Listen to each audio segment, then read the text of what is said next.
नमस्कार साथियों स्वागत करता हूँ आपका। मैं जीतन एग्ज़ाम डेस्टिनेशन पे। साथियों, हमने पीवाईक्यू का जो सीरीज़ चला रहे यूजीसी नेट का, उसमें कल 72 क्वेश्चन तक देख लिए थे। आज हम 71 क्वेश्चन तक, आज हम 72 क्वेश्चन को देखेंगे और यहाँ से देखेंगे कि कैसे यूजीसी क्वेश्चन पूछती है और कैसे बेसिक जो कंसेप्ट है लगा के या फिर अपनी समझ के आधार पे क्वेश्चन को कुछ ज़्यादा क्वेश्चन जैसे कि 20 क्वेश्चन 100 में एक्स्ट्रा कर सकते हैं। ये हम हमारा टारगेट है कि हमारा टारगेट यही है कि पीवाईक्यू से कैसे 20 क्वेश्चन एक्स्ट्रा करें। चलिए शुरू करते हैं साथियों।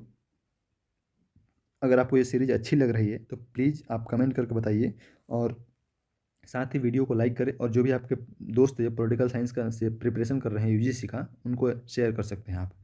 चलिए स्टार्ट करते हैं। 72 नंबर क्वेश्चन है साथियों। कह रहा है कि निम्नलिखित में से कौन सी बुक जो है, निम्नलिखित में से कौन सी बुक किताबें राजनैतिक अर्थव्यवस्था से संबंधित है। पॉलिटिकल इकोनॉमी की बात करता है साथियों।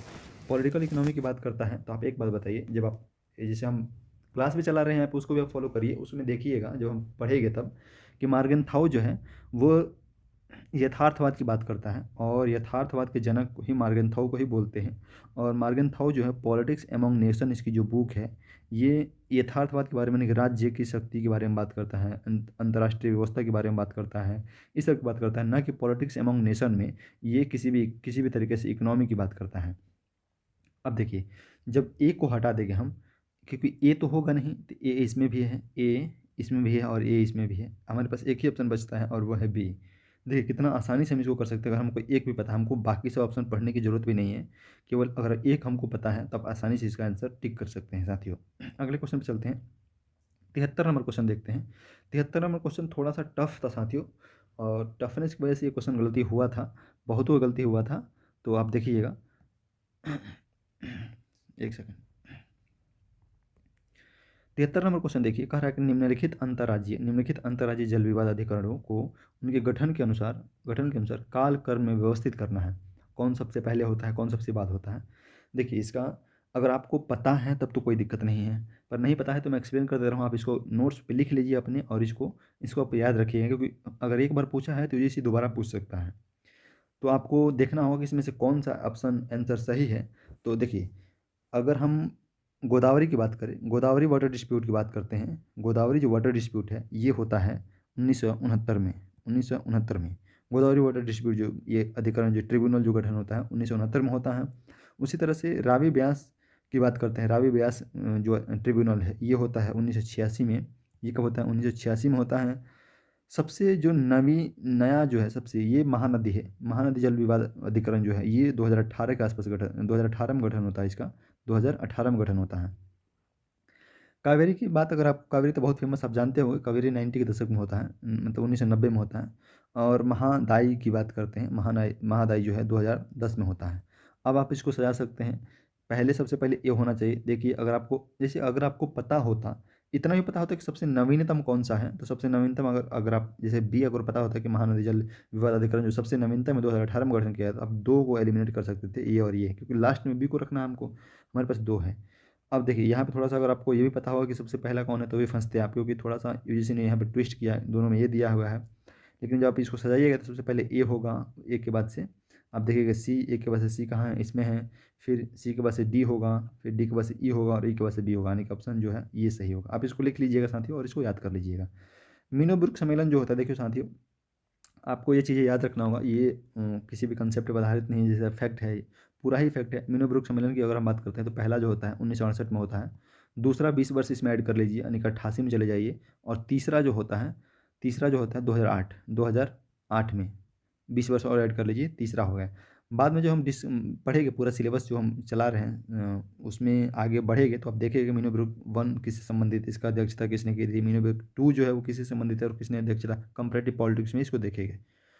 तो वहाँ पे वेट करिए आप। अभी फिलहाल इतना याद रखिए कि मीनोब्रुक, अभी इस बार हमको लगता है कि अभी जो हाल ही में एग्जाम हुआ था 6 जनवरी को, जिसका कट ऑफ अभी हम लोग एनालाइज कर रहे थे, तो उसमें भी ये क्वेश्चन पूछा हुआ है, मीनोब्रुक 2 के बारे में पूछा हुआ या मीनोब्रुक 1 के बारे में, शायद 2 के बारे में पूछा हुआ था, 2 कब हुआ था, ये जनरली पूछते रहता हमेशा। तो आप इसको याद रखिए, पहला 68, दूसरा 88 और तीसरा 2008। द प्रैक्टिस ऑफ मैनेजमेंट जो है साथियों, ये देखिए ये पूछा 6 जनवरी को एग्जाम हुआ था, उसमें भी पूछा है। ये 6 जनवरी को अभी एग्जाम हुआ, 6 जनवरी 2025 को, उसमें पूछा ये। हालांकि उसमें ऑप्शन के रूप में था। तो इसका मैरी पार्कर फॉलेट नहीं होगा, इसका होगा पीटर ड्रकर, इसका लेखक है। द प्रैक्टिस ऑफ मैनेजमेंट, इसका लेखक कौन है? पीटर ड्रकर है। आगे देखिए 76वें क्वेश्चन की बात करता है। ये भी देखिए थोड़ा सा चीज़ क्या है साथियों, अगर आपको एक भी पता हो, जैसे मुझे एक पता था मैंने तुरंत ही मिला लिया था, ये जब हम पढ़ेंगे तो आपको बताएंगे, ये आपको याद रखना होगा। संगठनों, देखिए ये अभिगम दे दिया है और ये प्रस्तावक दे दिया है। तो अप्रोचेज और इसका प्रोप्रज जो होता है वो दे दिया है, प्रपोजर जो है वो दे दिया है।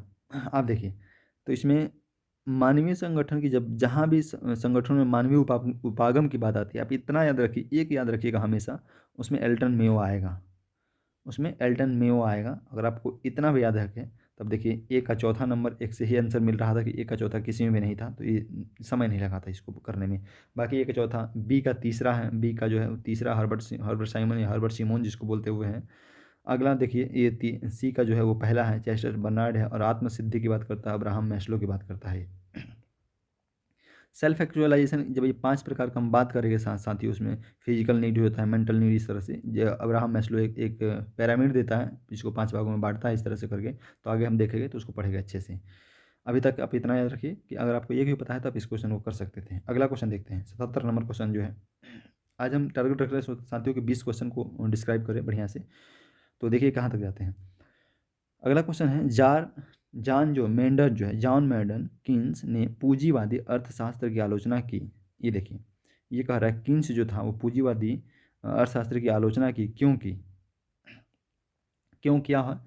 देखिए अगले इसमें तो पहला ये कह रहा है कि इसके कारण वर्ष 1930 के दशक में आर्थिक मंदी आई थी, बेरोजगारी दर में वृद्धि हुई, बाजार ताकतों यानी कि शक्तियों ने मजदूरी दर घटाई, माल एवं सेवा के मांग में कमी आई थी, माल एवं सेवा के लिए मांग में कमी आई थी। आगे कह रहा है इससे सर्वत्र समृद्धि एवं प्रसन्नता का प्रादुर्भाव हुआ। अब देखिए आपको इसमें एक चीज़ ध्यान देना होगा, यहाँ पे ध्यान देने योग्य चीज़ है साथियों। आप एक बात बताइए, एक बेसिक चीज़ लगाइए, बेसिक आइडिया लगाइए। कोई भी इंसान किसी भी विचारधारा का क्रिटिसाइज करता है, क्रिटिसाइज इसलिए करेगा क्योंकि सर्वत्र समृद्धि और प्रसन्नता का प्रादुर्भाव हुआ। आप सोचिए हम किसी विचारधारा का इसीलिए क्रिटिसाइज करें, इस आधार पर क्रिटिसाइज कर सकते हैं क्या कि ये विचारधारा सबके जीवन में समृद्धि ला रहा है, सुख ला रहा है? नहीं कर सकते ना। तो आप ई को काटिए, ई को काटिए, आंसर तक अपने आप पहुंच जाइएगा। इसमें भी ई है, इसमें भी ई है और इसमें भी है, इसका आंसर बी होगा, सॉरी तीसरा होगा इसका आंसर। देखिए बेसिक चीज़ है एकदम, आपको कोई भी चीज़ नहीं पता है, आप आप केवल इतना कर लीजिए कि आप इतना ये विचारधारा के कोई भी आलोचना नहीं कर सकता है, आप अपने कॉमन सेंस से इस क्वेश्चन को कर सकते थे। चलिए 78वें नंबर क्वेश्चन देखते हैं। 78 नंबर क्वेश्चन जो है, political parties a sociological study of oligarchical tendency of the modern democracy, ये किसकी पुस्तक है? तो रॉबर्ट मिशेल की पुस्तक है। ये आपको याद रखना होगा। आगे देखिए, आगे कह रहा है कि राजनीतिक घटनाएं और उसका वर्ष दिया हुआ है, सरकारी आयोग ये सब दिया हुआ है कि कब कौन सा गठन किया गया था। साथियों तो आपको अगर ये याद है तब तो कोई दिक्कत नहीं है, अगर नहीं याद है तो आपको इसको याद करना ही होगा, इसमें कोई उपाय नहीं है। क्योंकि आपको इसको जो चीज़ देखिए, जो चीज़ें फैक्ट बेस्ड उसे आपको याद रखना ही होगा साथियों। देखिए इस क्वेश्चन में आपको एक चीज़ें थोड़ा सा डाउट भी लगा, पर ठीक है कोई दिक्कत नहीं है। एक देखिए ऑपरेशन ब्लू स्टार की बात करें हम, तो ऑपरेशन ब्लू स्टार आप जानते हैं कि 84 के आसपास होता है। अब एक सेकंड रुकिए, हाँ ठीक है साथियों, पंछी आयोग रिपोर्ट की बात करता है, ये 2010 की है, यानी कि सी का जो है वो तीसरा होगा। सी का तीसरा एक ही में ऑप्शन देखिए, अगर आपको एक भी याद है इसमें तो आप कर सकते हैं। सी का तीसरा अगर याद है तो आपका आंसर ये हो जाएगा, 4 नंबर इसका आंसर हो जाएगा। ए का है 1969, ऑपरेशन ब्लू स्टार जब ये बात करता है तो बी का जो है, बी का है दूसरा, यानी कि ये 84 हो जाएगा। और ये सरकारी आयोग की बात करता है तो ये ऊपर से 87 से 88 हो जाएगा ये इसका आंसर होगा। आगे देखिए साथियों, आगे कह रहा है कि पंचायती राज संस्था से संबंधित निम्नलिखित समितियों को कालानुक्रम, ये देखिए मैं कल भी आपको बोल रहा था, जब पंचायती राज के बात में शायद परसों के वीडियो में सीरीज 1 में 10 क्वेश्चन हम डिस्कस कर रहे थे, वहाँ पे बोले थे पंचायती राज जब भी आए तो आप उसको जो 6-7 जो आज समिति गठित करी गई थी कमेटी, उसका जो है वो आपको उसका जो कालक्रम जो है क्रोनोलॉजिकल ऑर्डर में सजाने के लिए दे दिया जाता है, तो आपको उसको याद रखना होगा। तो आप इसको ईजिली कर सकते हैं साथियों, कब कौन गठित किया गया था, अगर आपको थोड़ा भी अनुमान होगा तो आप इसको कर सकते हैं। इसका जो है ये 3 नंबर, पहले बी नंबर आएगा, उसको भी हटा दिए। ये हालांकि ये अलग अलग चीज़ें समितियों के बारे में बात करता, पर उसको भी जैसे अशोक मेहता समिति हो गया, अ, इस तरह से जो बलवंत राय मेहता समिति होगी उसका भी कार्यकाल आपको याद रखना होगा। इसका आंसर देखिए बी सबसे पहले हो जाएगा, फिर इस तरह से डी, फिर ई, फिर ए, फिर सी हो जाएगा इस तरीके से।